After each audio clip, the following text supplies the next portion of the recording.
Қараңғы қазақ көгіне өрмелеп шығып күн болам. Қараңғылықтың көгінде күн болмағанда кім болам? Сұлтанмахмұт Торайғыров өз заманында зұлмат жылдардың қазаққа қаншалықты ауыр тигендігін өлеңмен сипаттап өтті. Алаш көсемі Әлихан Бөкейхан: тірі болсам қазақ еліне қызмет етуге ант етемін деп келешек ұрпаққа қазақ еліне қызмет етудің жарқын жолдарын көрсеткен болатын. Қазақ еліне қызмет етуге ант етемін. Мамыр айының соңғы күндері қазақ елі үшін қаралы күн, яғни саяси қуғын-сүргіндерді еске алу күні биыл 24-ші рет аталып өтуде. Семейде Қазақ инновациялық гуманитарлық заң университеті қызметкерлері Әлихан Бөкейханның ескерткішіне гүл шоғын қойды. Бұған дейін оқу орны ұжымы ескерткіш маңындағы гүлзарларға гүл көшеттерін отырғызу акциясын ұйымдастырған. Шара алаш көсемі, қазақтың біртуар қайраткері Әлихан Бөкейхан бастаған ұлт зиялыларына құрмет көрсету әрі қаланы абаттандыру ісіне үлес қосуға бағытталды. Ұлтқа қызмет жасау әрқашанда белгілі бір қиындықтар туғызады. Өйткені ұлттың болашағын анықтау, оның шекарасын белгілеу мемлекетінің, бұл белгілі бір саяси күштердің басқа мемлекеттермен ортадағы тартыстың нәтижесінде дүниеге келді. Ең бастысы біздің университет құрылтайшыларының ниеті, студенттердің қалауы ұлт көсемі Әлиханшылар, болашақ Әлиханшылар болып шыққысы келетіндігі бізді өте қуантады. Университетте жалғасын тапқан шара 3000 кубикпен құралып, ұзындығы 3,5, ені 270 метрді құрайтын Әлихан Бөкейханның портрет панносының презентациясымен жалғасын тапты.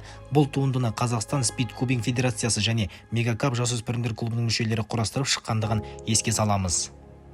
Университеттің бастамасымен Қазақстан Спид-кубинг Федерациясының қолдауымен осындай үлкен іс-шара жүзеге асып жатыр.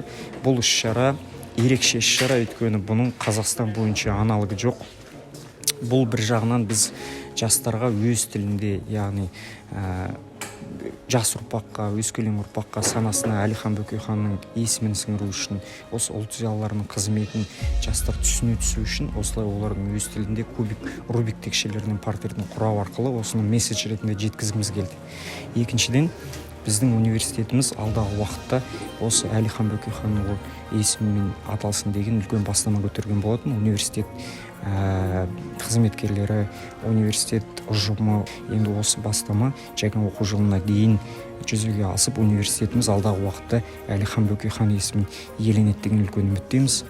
Сондай-ақ университет ұйымдастыруымен Әлихан Бөкейхан және саяси қуғын-сүргін, жаңа көзқарастар мен тың пайымдаулар тақырыбында дөңгелек үстел өтті. Шараға алаштанушы тарихшы, ғалымдар, зиялы қауым өкілдері, студенттер, магистранттар мен докторанттар қатысты. Осы 31 мамыр саяси қуғын-сүргін және ашаршылық құрбандарын еске алу жылы деп 97 жылдан бекітілді. Содан бері тарихқа тағзым ретінде әртүрлі шаралар аталып келеді. Бұл шара әрбір мекемеде, білім саласында, ғылым саласында, мәдениет саласында атаусыз өткен емес. Енді бүгінгі тақырыбы Әлихан Бөкейхан және саяси қуғын-сүргін. Олардың ұрпақтарының тағдыры, жалпы әкелері, шешелері қуғын-сүргінге ұшырағаннан кейін ұрпақтарының тағдыры қалай өрбіді, олардың шығармаларына қалай тосқауыл қойылды.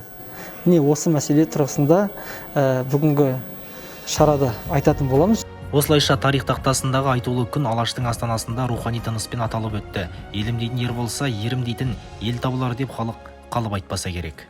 Өлмейтіндер, өлді деуге келмейтіндер, өлең болып өмірлерді тербейтіндер.